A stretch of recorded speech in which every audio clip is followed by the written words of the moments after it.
That's for sure. This is a 1969 Mercedes limo. It's a Pullman. It actually has 6 doors. Yeah. Made for dignitaries and things like that. And of course, Elvis is a dignitary, so Elvis had to have one. This is actually one of 3 Mercedes limos that he owned, but this is the only 6-door Pullman. The other ones he owned had only 4 doors. And this is like the classic, when you think of a limousine, this is like the classic limo because it's got the window that goes up and down between the driver and the passenger compartment. Yep. And it's got the little jump seats inside. You want to take a look at one? Yeah, yeah. Look at this, we're opening this is the beauty of Gates of Graceland. See, you get to open the door. So this is where you I'm going to would help. This is where Tom would have sat. Right, I'd have been right there. You've been right there because you would have been controlling the TV for Elvis. That's right. I'd have been the TV guy. You've been the TV guy. And there's a plaque I've never seen before. This car was built especially for Elvis Presley.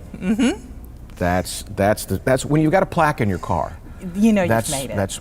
So the TV, I'm looking, that's the antenna in the back, right? Yes, right there. That's the antenna for the TV. So I would have been finding TV stations for Elvis. As you were driving along, yes. This is one of the only cars that Elvis didn't personally drive, that he actually had a company that kind of handled driving this car for him.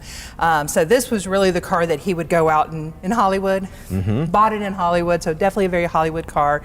But you recognize it from... This car is a star. It's an Elvis on tour. It is. They actually flew it to Virginia, and this was the car that they used in all the scenes from Elvis on tour. So when Elvis is sitting back here, driving in Jacksonville after the show, talking about the spaceship going off, there's the seat. That's right. This is it. Wow, this is the one where he takes the towel and he leans back, and then they go into the montage. Actually, right here. Right there.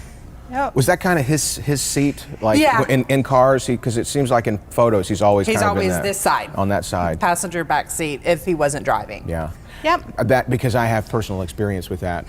When I was hanging out one time at the gate at Graceland in the 70s, yes, I did that. And Elvis, when he left for a matinee at the Coliseum, I was at the gate on the right side, and when he left, he wasn't there.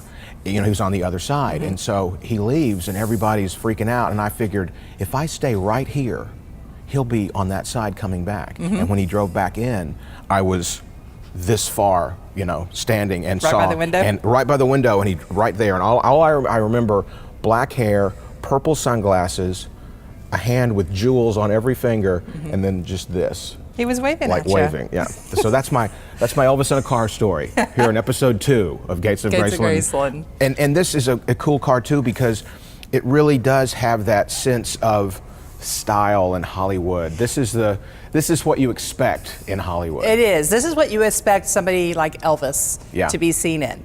In fact, one of my favorite pictures in the archives actually is in this car, and it's not looking through the window, but it's Elvis actually standing through the sunroof signing autographs. That's right, I've seen that.